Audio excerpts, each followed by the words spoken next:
Hey guys, welcome back to Hugs and Honey. Good to see you. So today I wanted to talk about something that is really common and something we just need to really pay attention to, which is when someone's in your space. What does that mean? What does it mean when someone's in your space? I talk a lot about when we're doing our meditations. I talk a lot about cleaning and clearing other people's energy from your little magical golden egg bubble. And that's what I'm talking about. When someone is sort of inside of your magical golden egg bubble. And so I want to talk about how to identify when someone is inside your magical golden egg bubble and why it's important that we become aware of it and remove that individual from our private space, really. There's Duty in the background. So the reason why it's important to clear other energies from our own individual private space is because we can't make decisions clearly when someone is in our head or their energy is sort of around us. We can't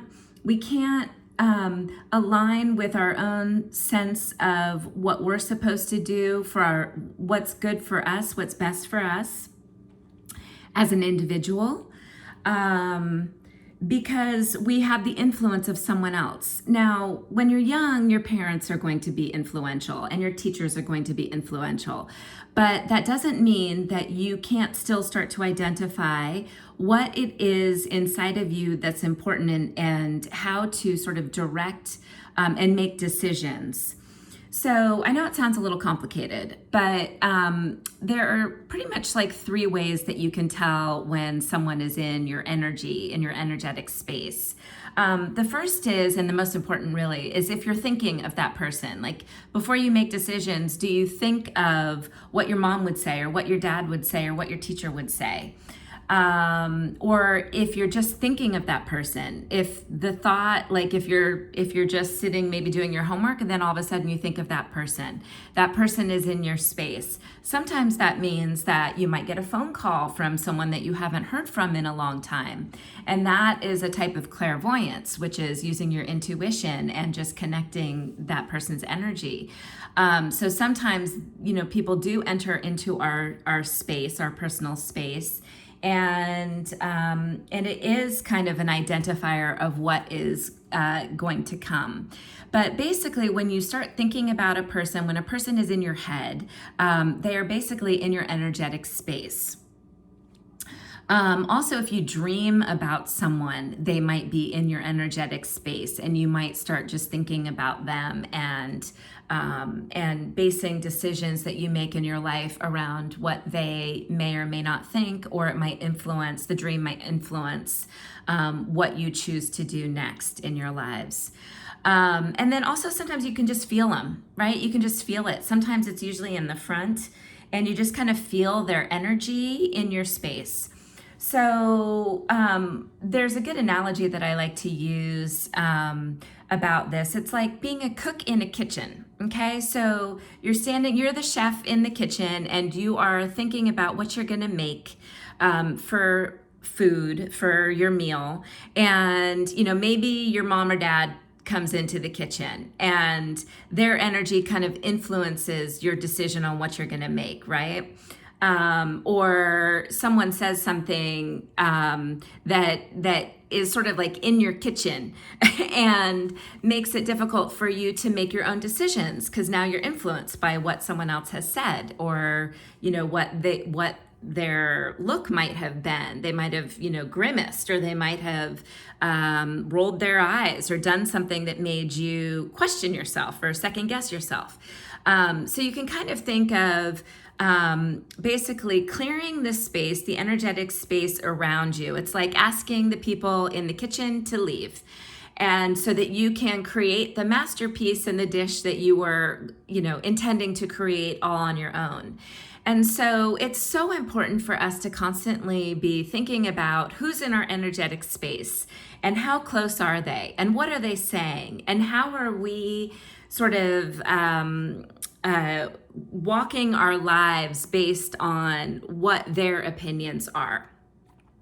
And so the reason why this is important to think about and to start becoming aware of is because it can really affect our decision making, as I've been saying.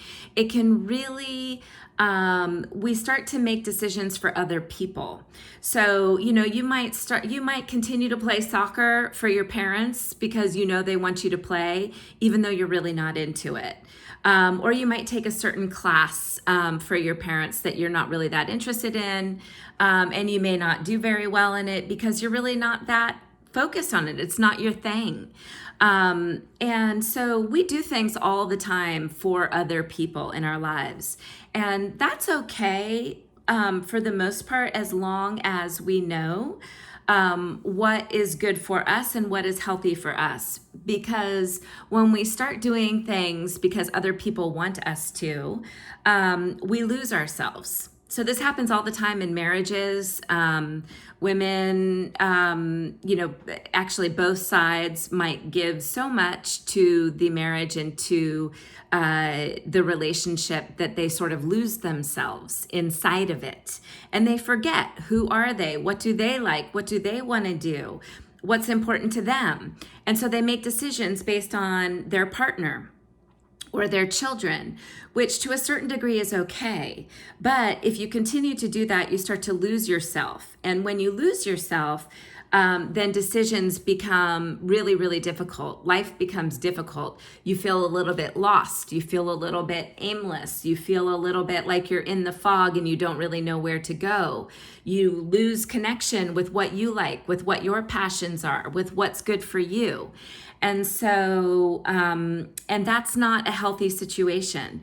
You then get yourself into, saying yes to certain things that are not the best decisions for you. So anyways, I just wanted to bring this up because it's so important as we're all getting older. It happens to children, it happens to adults as well. And just becoming aware of it when we start thinking of someone, or we can feel them in our space, or we dream about them. Let's just start paying attention to the people that are sort of energetically around us. And we're just going to invite them to just, take their energy back, remove their energy, thank them for their energy, and give it back.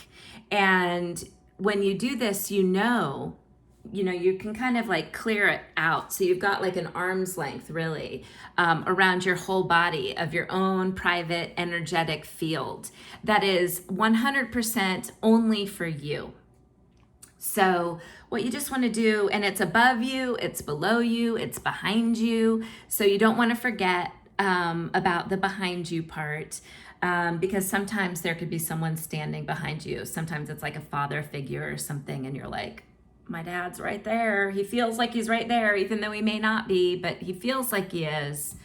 Or your mom, And so we need to start recognizing when other people are in our energetic space. We want to invite them to take their energy back and to gift it back to them. It's healthier for them and it's healthier for you. And then you'll be able to see things more clearly. You'll be able to make decisions better. And you will feel more comfortable and confident in your decisions going forward. So I hope that helps you guys with just sort of clarifying some things in your life that might be going wrong. If it is, just, invite the energy to go back to that person. Thank them for it, and then move on and get clear about what you want for yourself. Please like, subscribe, and share. Make comments. Share it with your friends to this video, this channel. On YouTube, please do that. I would really appreciate it. I see you, I hear you, I'm here for you, and I love you. See you tomorrow. Bye.